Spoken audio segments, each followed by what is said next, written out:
Psalmi 6, lutje për të pasur mëshirë.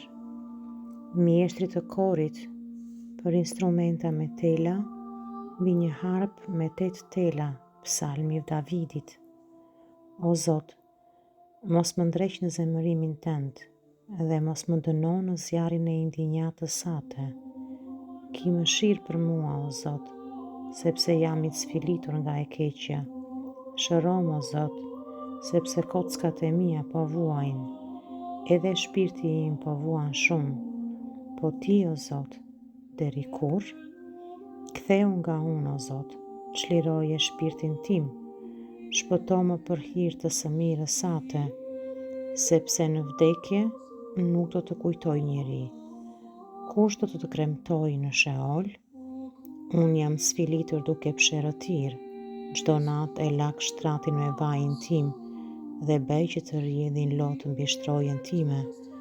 Syri im ligështohet nga dhembja dhe m'plaket për shkak të tërë armiqve të mi.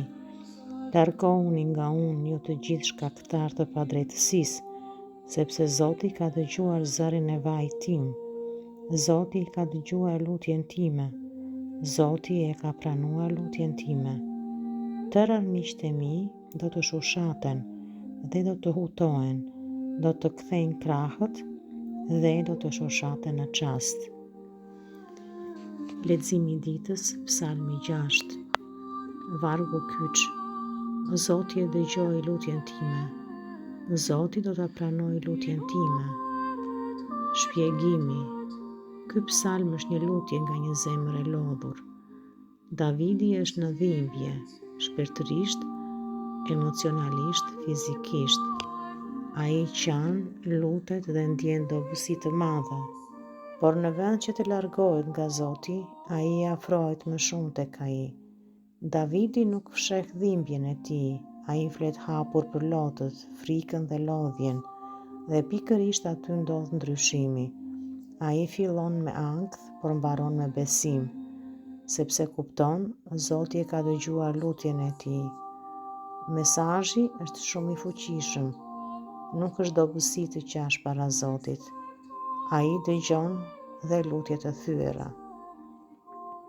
Lutu me mua. Lutja e reflektimit.